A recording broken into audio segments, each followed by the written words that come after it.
Ain't that a sight? Best friends and mountaineering partners, Jim Davidson and Mike Price, are fulfilling a dream. To climb Mount Rainier, one of the highest mountains in the US. It's gonna be a crazy, mad day. You ready?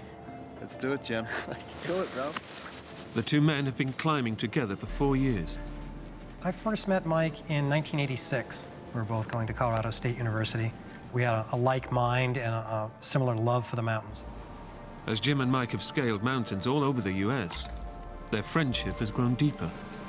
Mike had a great deal of mountaineering experience. I looked up to him as a better climber than I, more experienced. But Mount Rainier will put their climbing partnership to the ultimate test. As they plan to scale the fearsome Liberty Ridge. I think what excited both of us was it was going to be a step up in our friendship and our partnership.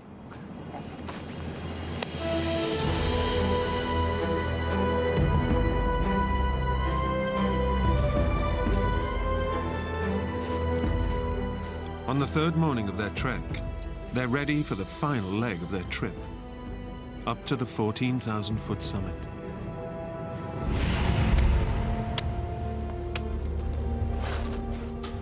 Climbing fosters very intense relationships. We experience the difficulties, we experience the rewards, and you're sharing it with one person who you like and whom you trust a great deal. For Jim, this is his toughest climbing challenge yet. But being attached to his far more experienced friend Mike means he's in safe hands. You okay, Jim? Oh, man. This is tough. Just check your balance a little. I would look at the climb and go, wow, I don't know if I can do this. It looks a little steep, a little scary. I can't do it, bro. Just come over a little. And Mike would gently push me forward.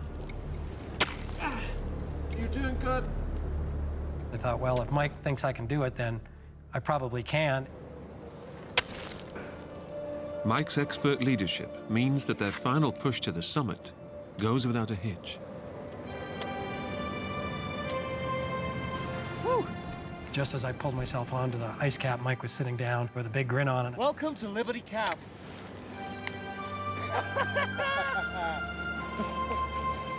Their reward is spectacular views on a perfect day. It can be a very spiritual experience where you're up there and you actually feel connected to the earth and to something even bigger. And to have those magical moments in the mountain, you have to put forth the work and you have to be willing to accept some risk. For Jim and Mike, making it to the top is the ultimate high.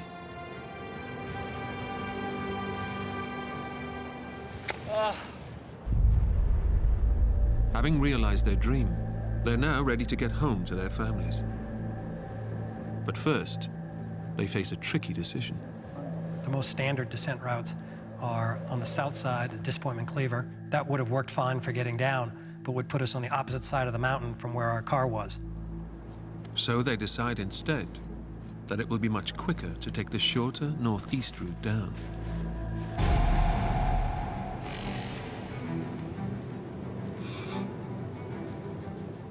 It's a straightforward 8-hour trek back to base.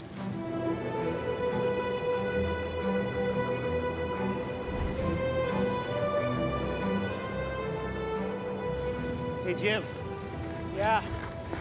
I don't want you thinking about a nice, cool beer. Hey, lay off. But Jim and Mike are also aware that they must stay alert. They know that hidden just under the snow, the landscape is a minefield of cracks and gullies, the worst of which are huge crevasses. All of the glaciers on Rainier have crevasses, these big cracks in the ice. Sometimes they're open and you can see them, and sometimes they're hidden over with snow. And as the hours pass, the risk of crevasses increases. The sun softens the snow, weakens the ice. That can make the route itself more likely to collapse. But Jim knows that being attached to his friend by a rope means that if he does fall, Mike will dig in and use his body weight to save him. They're literally holding your life in their hands. All right. It's a little deeper here, okay? And that creates a very intense bond and a very intense friendship.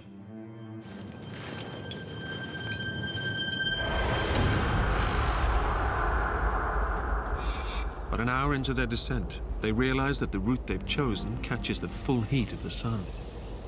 As we descended down, we started getting hot very quickly, and we could feel the sun beating down on us. As the temperature rises, the surface snow is now weakening all around them, fast. Okay.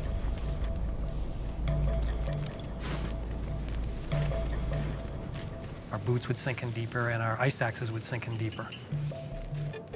Jim and Mike are now only inching forward. Baby steps, Jim. Will do.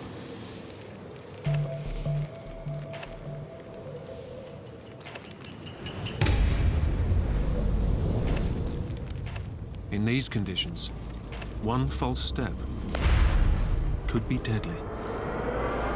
Just take it easy, Jim.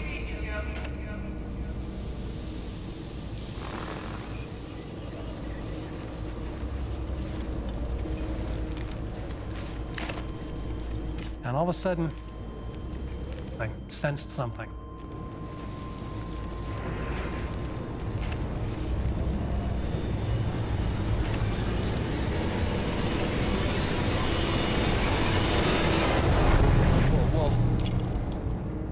Below me, the ground just dropped off. We got a big crevasse here, buddy. We're not going this way. Okay, Jim, take it easy. Let's try going left a little, okay?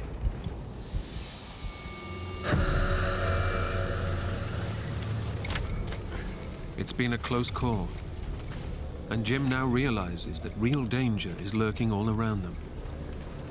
I probed the ground in front of me, and it felt solid. Take it easy now, Jim. Yeah, we're good. And I stepped forward and sank up to my ankle in the snow. Whoa. I probed a second step, and my ice axe felt solid, so I stepped forward. No, we're good. My face smashed up against the snow. And I realized I wasn't going to be able to stop myself. I yelled, "Falling!"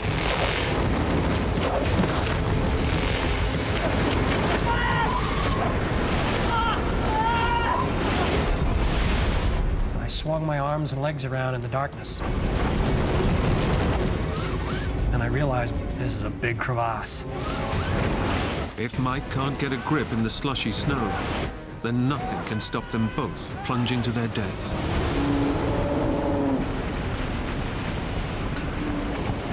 It seemed to progress very slowly. I had time to think about what was happening and what might happen and how we were going to land. It was just absolute sheer terror.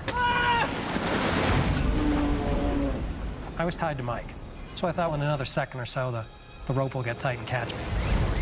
As Jim speeds downwards, he knows Mike only has a few feet left to dig in and break his fall.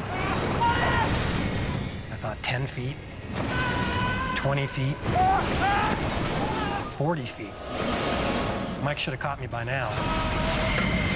And I put my hand out, and I could hear how fast I was moving by the high, screaming pitch of the nylon glove dragging on the wall in the darkness. And when I swished around, it felt kind of empty, and I realized that my wrist loop had slipped off my hand. My ice axe gone now. There's no way I can stop myself. Then my brain told me that I'd fallen 50 feet. I thought, no, that can't be right. If I'm in 50 feet, and there's 50 feet of rope between me and Mike, that means he's right at the lip of the crevasse. And I'm going so fast now, he's gonna have a heck of a time catching me.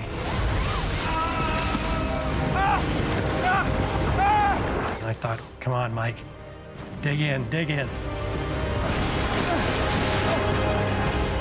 Because I knew that he was getting close to the edge.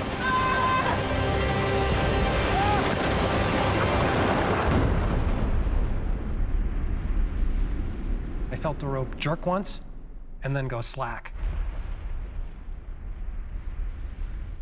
And at first I was confused. I didn't know what that meant.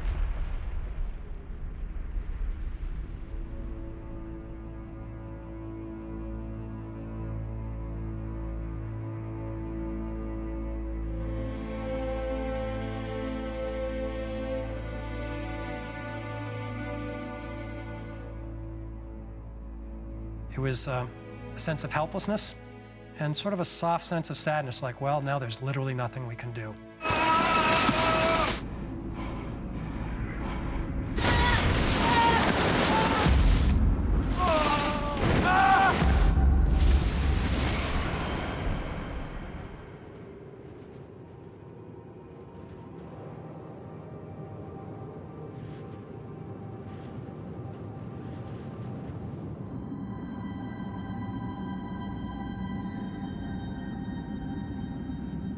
The violence of Jim and Mike's 80-foot fall has triggered something every climber dreads: an avalanche.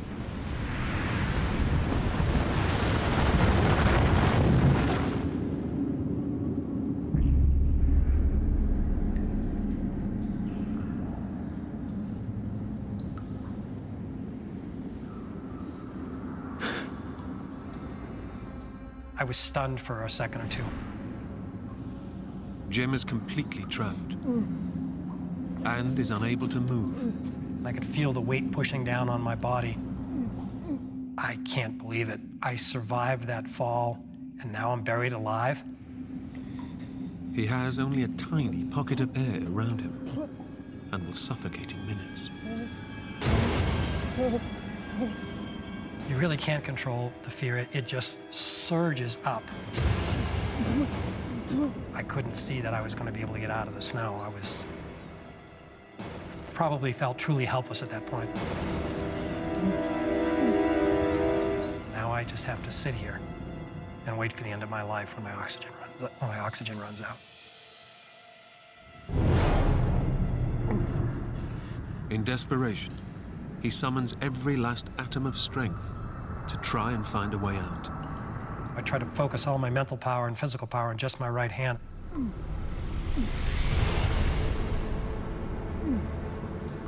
I pushed with all my strength just on one spot, just pushing my right arm up.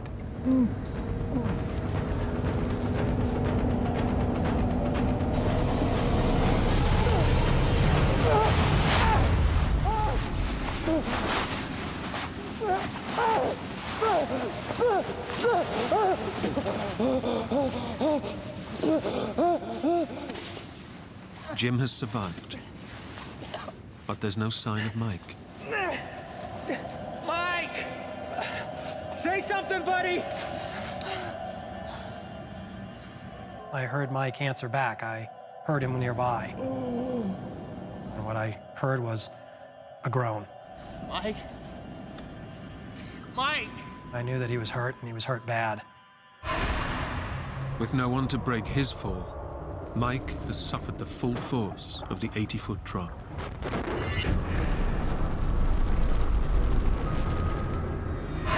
Mike! Mike! And I heard his breathing get more labored and more labored.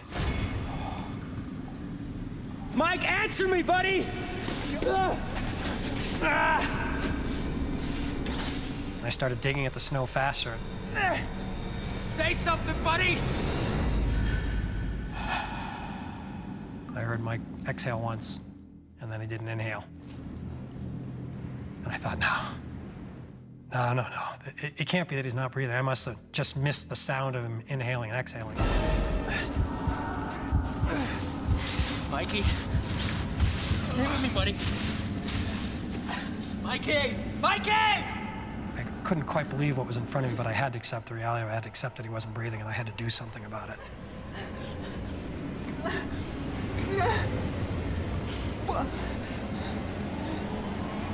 Stay with me, buddy! Mike!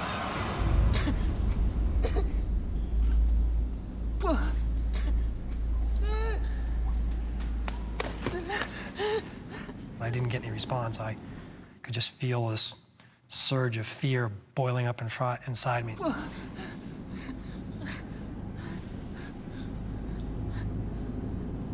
They did one more check of pulse in his wrist and his neck and looked for breathing signs, and I saw none.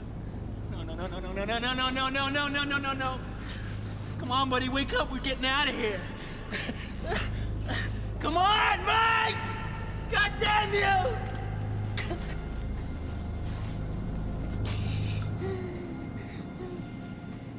My hands started to shake and my upper body started to shake and the emotions started creeping up on me.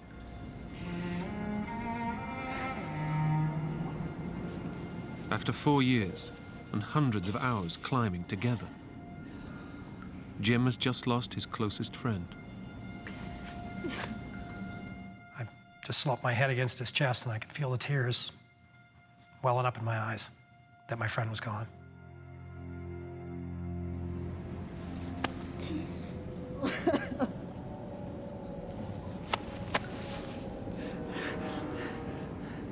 Jim is alone,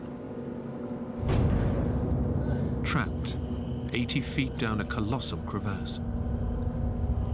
And without his climbing partner, his chances of escape have gone.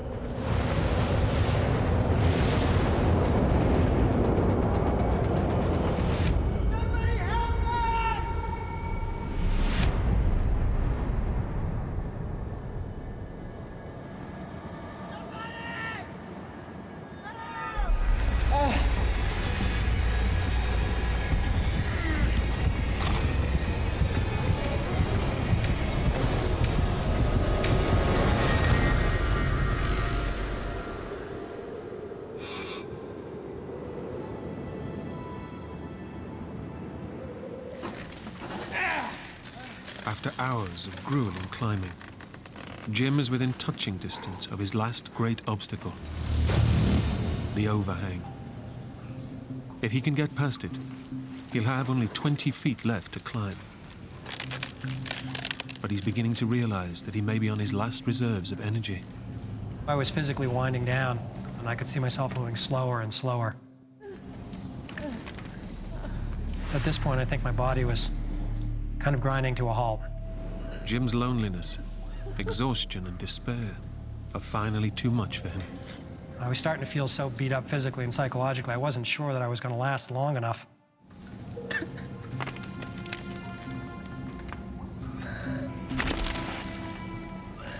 I had absolutely no strength out there.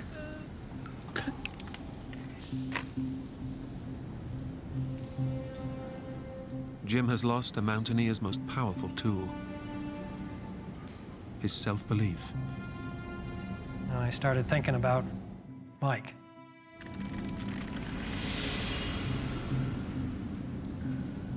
And his parents at home.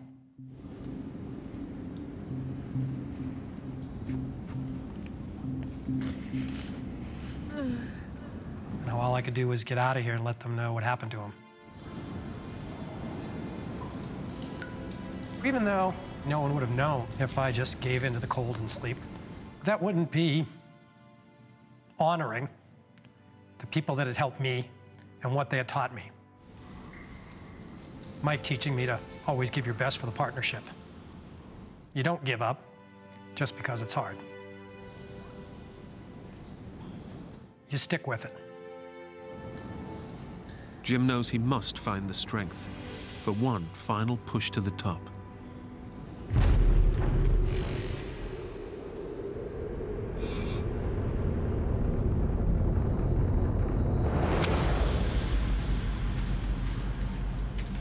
If I made it out and collapsed there and died there, that would be success, because they'd find me and follow the rope back to Mike. And so we'd both be found, both get off the mountain.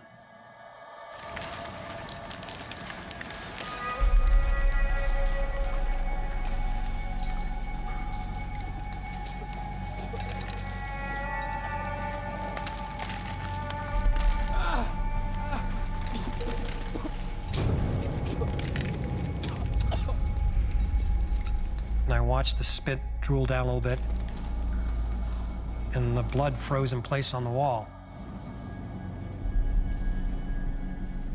And I realized that was actually kind of a marker, marking how far I'd progressed up the wall.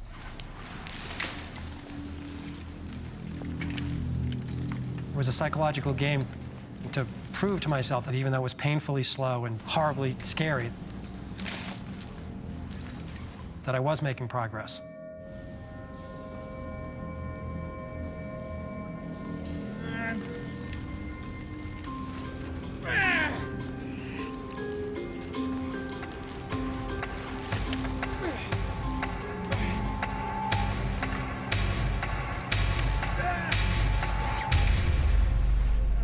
After 65 feet and hours of hell, Jim's made it to the overhang. It's the only thing standing between him and the lip of the crevasse. I knew I was close. But to get past it and get out alive, he must risk everything. Now I had a severe problem. I couldn't reach past the lip. I can't do it, bro. Just come over a little. And I thought, I have to do it. I've got no choice. Jim's only option is to try to haul himself over the edge of the overhang.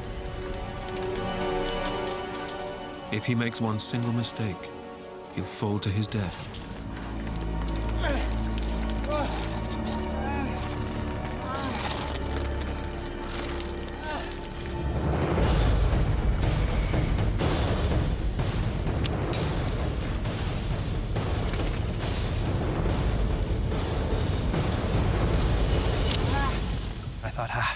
I've made it. I've secured myself to the upper screw.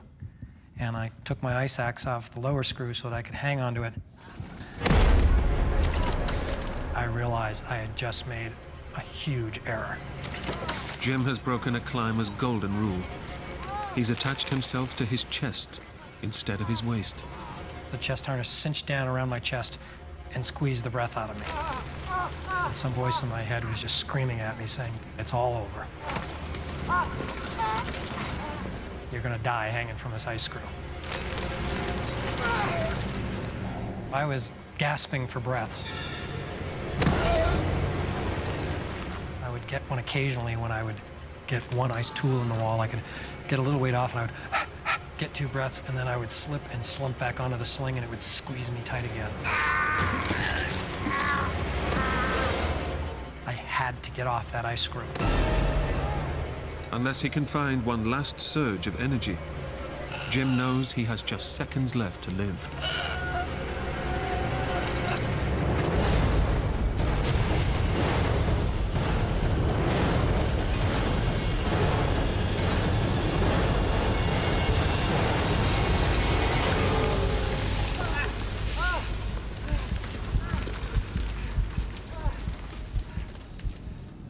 And when I looked back down at our ledge, some 60 feet below me now, I realized that I was really out there on the extreme edge of what I thought climbing could even be. Finally, having achieved what seemed impossible just a matter of hours ago, Jim knows he has only 20 feet to the top and escape. But I was so utterly exhausted from everything I'd done, I questioned if I was going to be able to have the strength to make that final run to the surface. But the last few minutes of daylight are disappearing fast. With temperatures inside the crevasse now dropping dramatically, Jim is desperate to end his ordeal as quickly as possible. I thought, wow, if I can free climb, I can free climb 15 or 20 feet in just a minute. I'll be out of here in just 1 minute. And I started to get very energized by it, very attracted to the idea that with just 1 minute of energy, 1 minute of effort, I would be out.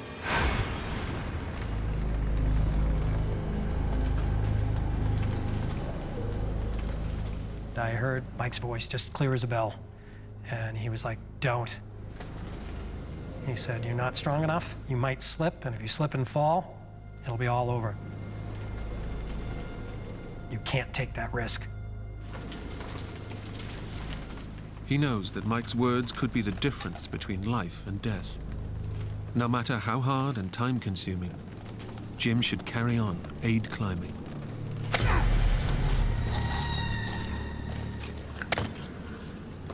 I couldn't hold the ice axe up anymore. That 1 or 2 pound ice axe became too much for me to bear.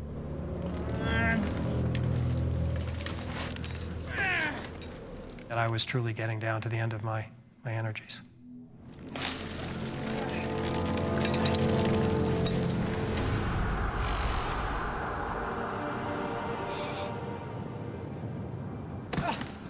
After more than 5 hours and 80 grueling feet, Jim reaches the surface. But unless he can get a firm grip on the treacherously thin snow, he could easily slide back into the crevasse. I can't believe at the very last second I'm going to fall backwards, all the way back down to where I came from. I can't believe it's going to end like this. And this emotional voice in my mind was like screaming, "Do something." And this voice was pretty confident, said, "Just lunge."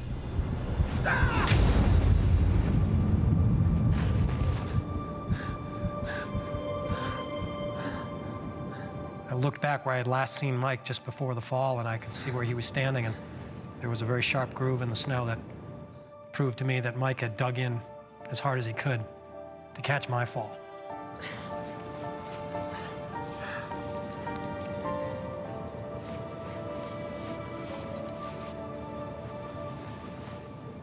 And then I untied from the rope. By finally untying the rope that connects him to Mike, Jim knows that he has fulfilled his duty to his best friend. And Mike's family will be able to take his body home.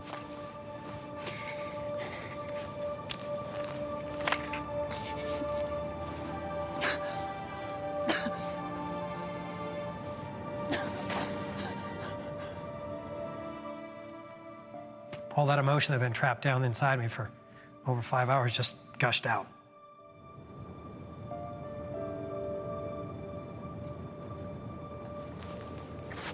And I just said out loud once, "I'm alive." Hello! Jim's cries for help are finally heard by 2 park rangers and some volunteers. That's when I knew that I had been seen. I'm up here! And that help was on its way. Mike Price's body was recovered the following day. And, thanks to him, Jim survived with only minor injuries. But before returning home to his wife, he had one last thing he had to do. The last day when Mike and I were climbing together, we talked about coming off the mountain, maybe having a big steak and buying a couple beers. So I went into the bar.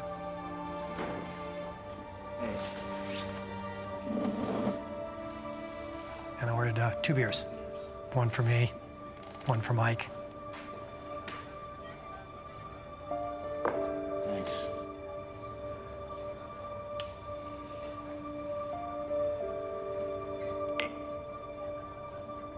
And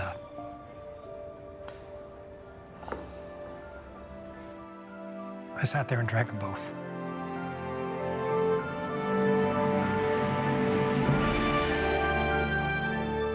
Since the accident, Jim's never lost his love of the mountains. He now teaches new climbers to respect the power of nature. And each year, on June the 21st, Jim makes a special climb to celebrate the life and times he and his friend spent in the mountains. Waiting, but, it was great company. When they arrive at the foot of the vast ice face that leads to the summit, they get their first sighting of the awesome challenge ahead. It is a 1,000-meter unbroken face of rock and ice.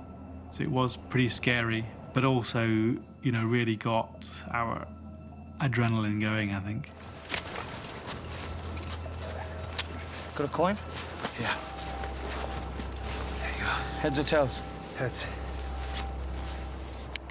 Tails! I'm on it.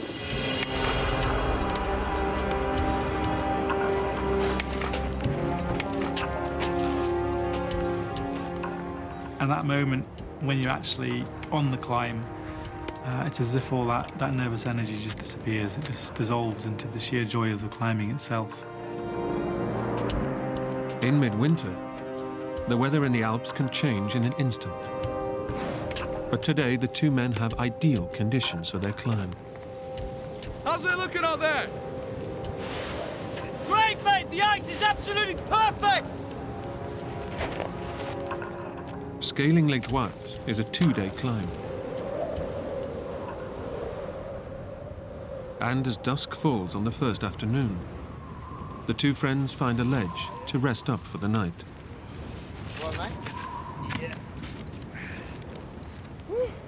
You don't expect great luxury in these circumstances. You don't expect 3-star hotels, but we were pretty happy with that. Your room will be ready in a sec, Mr. Andrews. Oh, thank you very much. You know, being able to get into our sleeping bags, to get lying down, to get hot drink, that was good enough for us. Good day, huh? Yeah, not bad. Yeah, we'll crack it for sure tomorrow. Yeah. We were both feeling elated. We were bang on target at that stage. We were exactly halfway, which was what we'd hoped.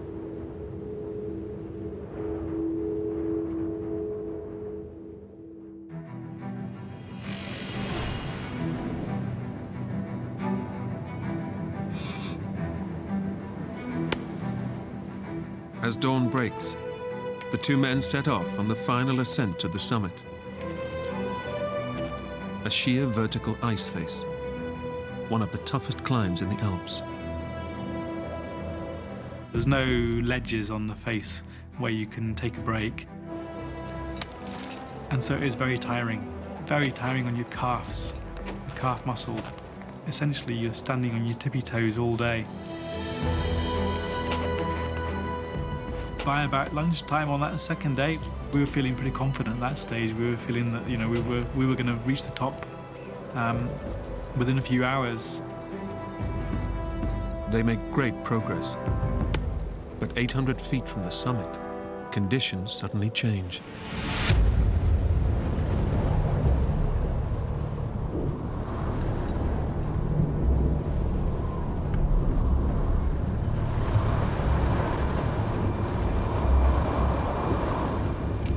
I don't like the look of those clouds, mate! It had been perfectly clear the 1 minute. The next minute we looked up and there were these clouds rolling over the summit ridge of the mountain. We realized that this was a pretty serious storm that was coming in. It wasn't long before the snow started falling. It just became phenomenal. It very quickly became very, very heavy indeed. In just a matter of minutes, the two climbers have been slammed by a vicious alpine blizzard. But we weren't too worried at this stage. You don't expect to be able to climb a mountain face like that without encountering some bad weather. But far from blowing over, the storm rapidly intensifies. I've never experienced anything like it. It was just piling down onto our backs and rucksacks, you know, literally faster than we could shake it off. It was just incredible. Then suddenly, the fresh snow triggers the thing climbers fear most: mountain avalanches.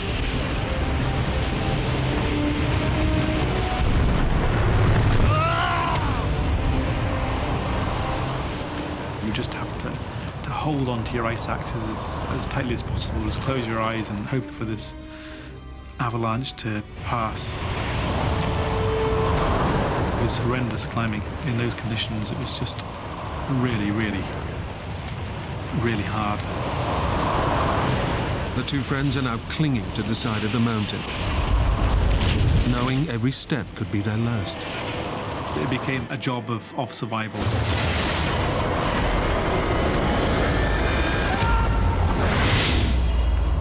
There were great periods of time when we couldn't see each other. It was just impossible climbing in such horrendous conditions. So it was pretty tough. They now face a life or death decision. Jamie! Woo! This is something, huh? Yeah, but what do we do? Abandoning their climb would mean descending the 3,000 feet of treacherous ice below them. To attempt to descend the very difficult and dangerous climbing that we'd done already in those conditions had been, almost suicidal. Not going down in this, mate! Head for the closest pass, near the summit! Their only option is to keep on climbing through the blizzard.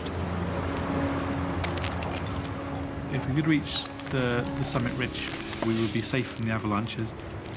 We could dig ourselves in and then just wait for the storm to pass.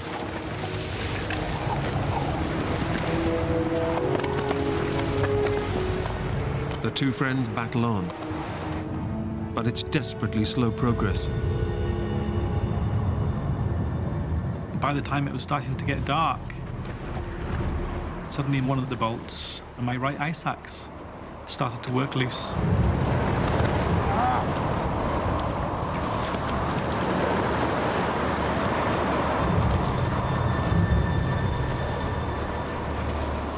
Jamie needs both of his axes.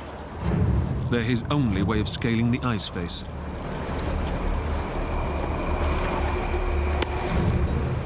He has to carry on and pray the axe head won't come off. We were really reduced to a snail's pace now. The climbing was so much more arduous and fatiguing and, of course, frightening.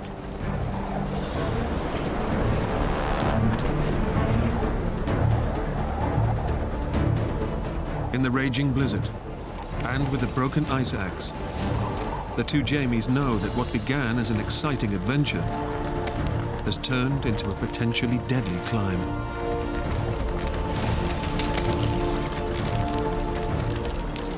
I was beginning to think that we would never reach the top. It just seemed to be going on and on forever.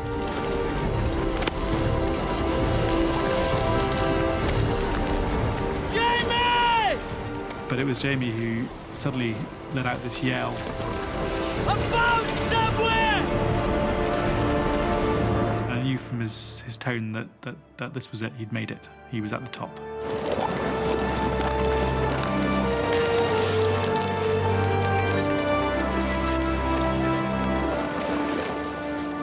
Suddenly, both there we were on the top, on the summit ridge.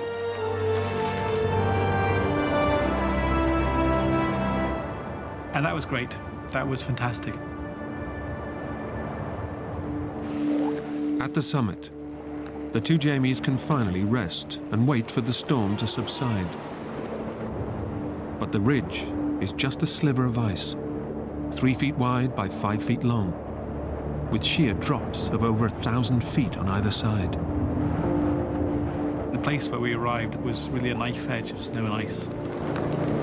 Jesus Christ, Jamie, we can't stay here! It'll be fine! It's only for the night! The storm can't keep up! We were completely exposed to the elements. There was no protection whatsoever from the snow and from the wind and from these massive drops to either side of us. So it was a pretty hair-raising place to have to spend the night.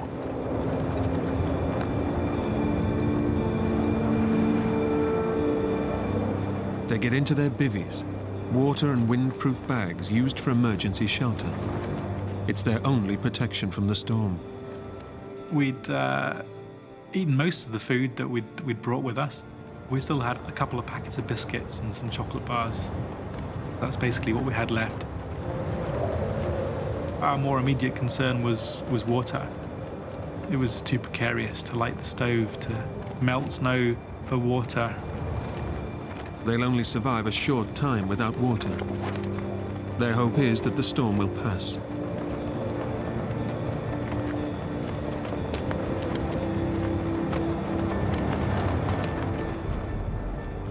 Jamie and I had been on many mountaineering adventures together. But this was looking like being the most frightening to date.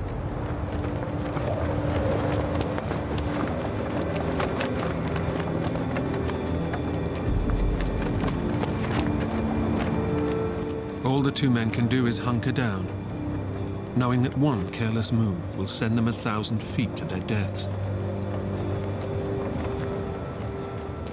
Now it was just a case of surviving the night and waiting for the storm to pass.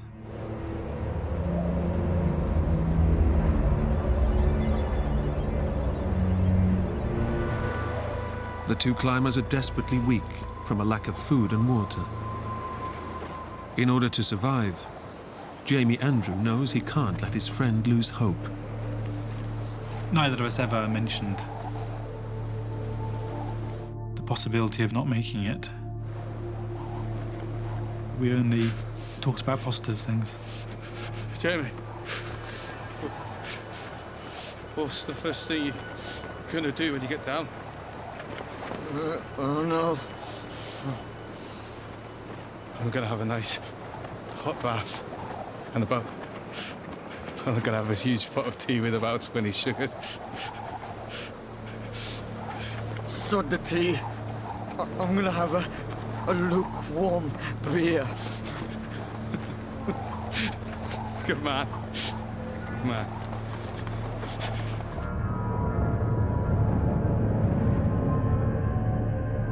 The afternoon wears on. But just as it seems, they will have to spend yet another night in the blizzard.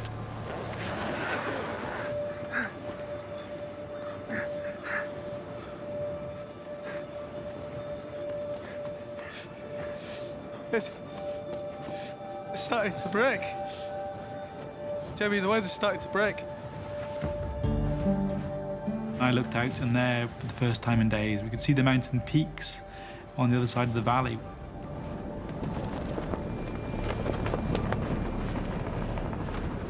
We heard that unmistakable thud, thud, thud, thud.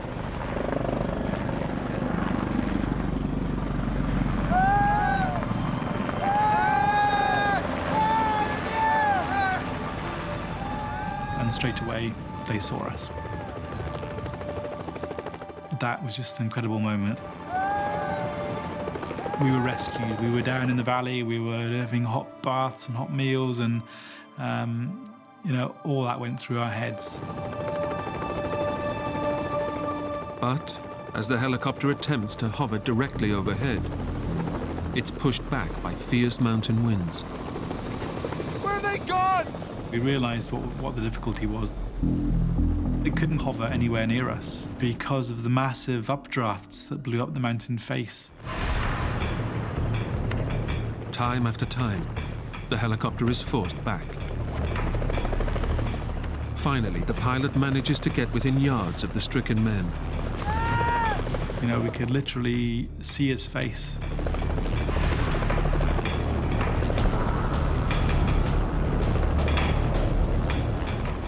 It was really being thrown about all over the place like a toy. Close now, come on! At any moment, it looked like it might be dashed against the rocks on the ridge either side of where we were trapped.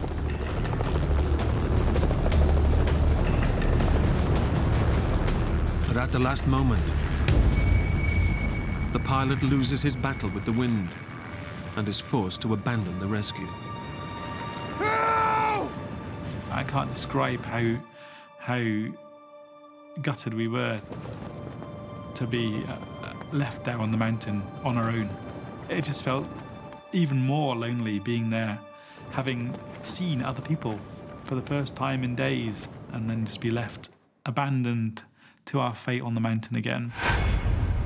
Thousands of feet up a mountain, without food, water, or shelter. All hope of rescue is now gone. But the brief drop in the wind allows them to light the stove to melt ice for water. It was Jamie who suggested it. I thought he was crazy trying to actually get the stove burning on this ledge between us. And that was just unbelievable. Just the first time in 3 days that would have been that any liquid had passed our lips. To have some hot, hot, sweet tea was just incredible. And that probably saved our lives that night. But the pleasure is short-lived. The end of the gas means no more water, and they are still severely dehydrated. It was incredible that we'd survived so far, but we did begin to lose that battle for survival. It's the worst storm in a century, and there is nowhere to escape the bitter 80-mile-an-hour winds. But this new weather was way more severe, really. Very, very cold.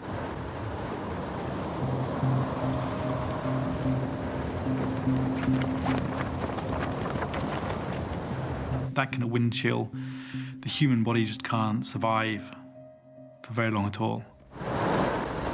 As the night wears on, the temperature plummets to well below freezing. The sleeping bags had become useless to us.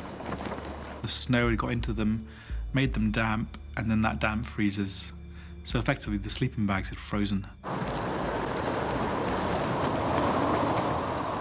With every hour that passed, our optimism faded.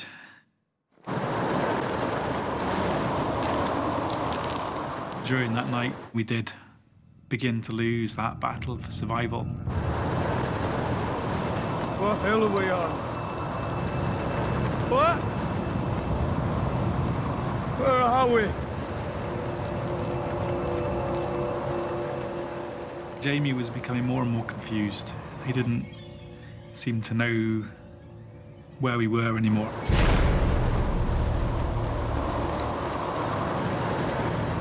Jamie Fisher is becoming delirious. Gripped by hypothermia, his organs are starting to shut down, and not enough blood is reaching his brain. Come on, Jamie. You know where we are, Jamie. Tell me where we are. I don't know. I can't remember. Come on, Jamie. Come on, Jamie. Tell me where we are. Come on.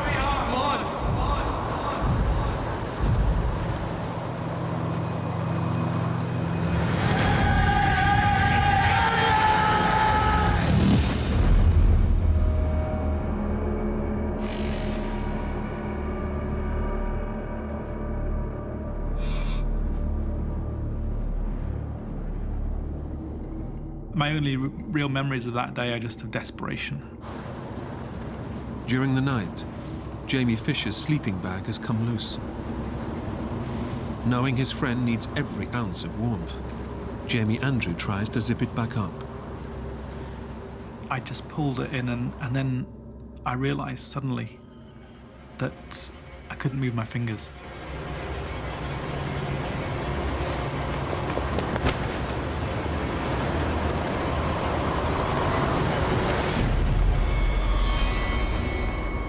In an instant, both hands had just frozen, solid.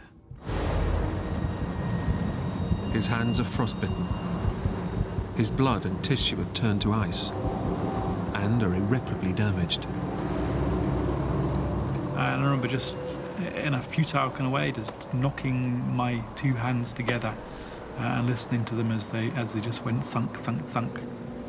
My hands were like pieces of frozen meat. As a mountaineer, one of your biggest fears is always going to be frostbite, because if your fingers freeze, you can't do anything for yourself. You're stuffed.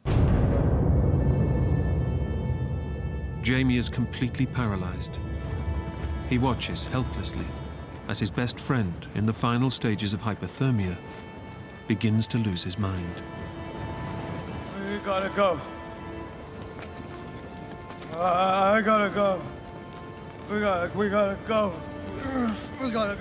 What are you doing? We gotta go. Jamie!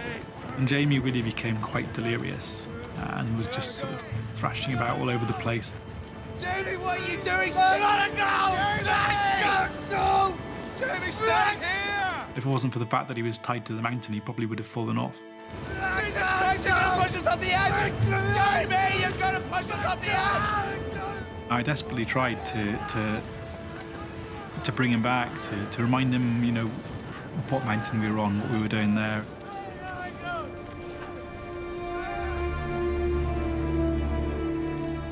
I soon realised that this, you know, this hypothermia was taking him. And there was nothing I could do to stop it.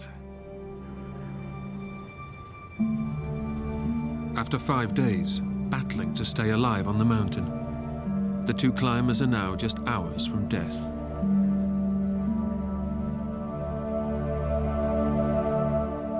There was now no way either of us was getting off this mountain alive.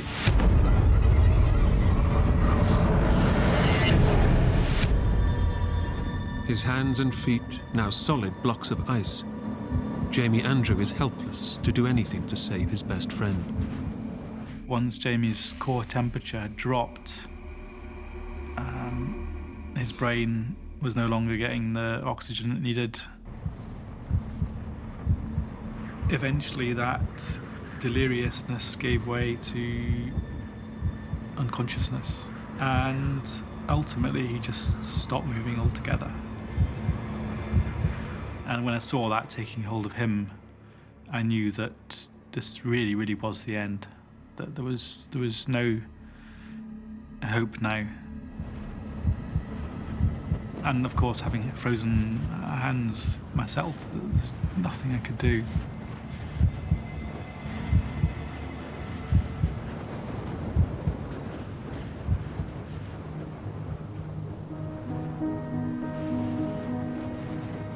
In the end, it was Jamie who went first, and I had to witness that. But mercifully, it didn't take long. He obviously wasn't really aware of what was happening. He wasn't suffering. And I remember sitting there realizing that this was the end. That it was the end for Jamie. It was the end for me too, that there was now no way either of us was getting off this mountain alive.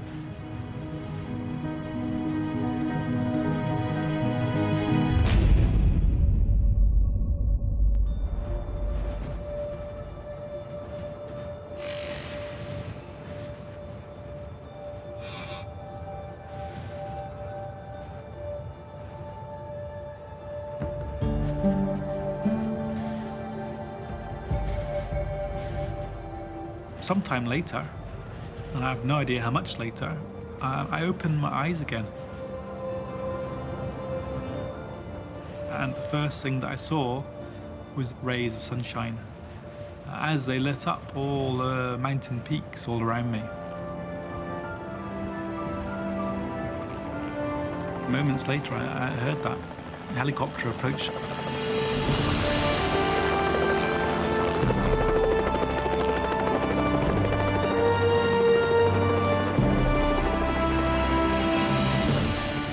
This time I knew that somehow they were going to rescue me. Somehow they were going to get me out of there.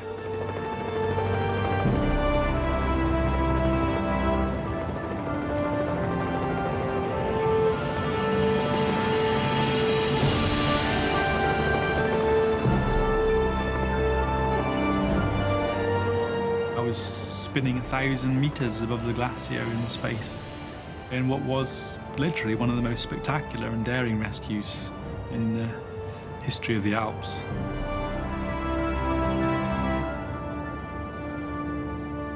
I knew that I'd made it. I'd been rescued and I was going to live. But the rescue had come too late for Jamie Fisher. His body was taken down from the mountain shortly afterwards. Jamie Andrew underwent surgery to save his life. Surgeons amputated his dead, frostbitten limbs, which were poisoning his blood.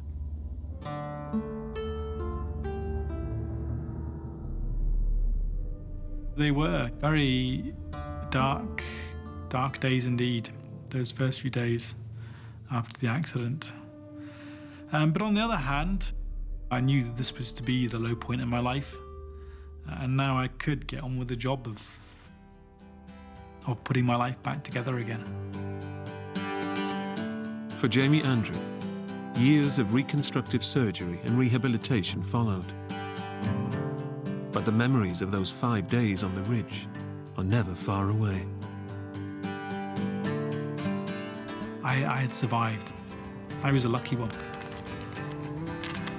And so I started to make up my mind that I was going to take on this challenge that had been thrown in front of me, and I was just going to treat it like the next big mountain that I had to climb. And so that's really what I've done, just taking it one step at a time. I have rebuilt my life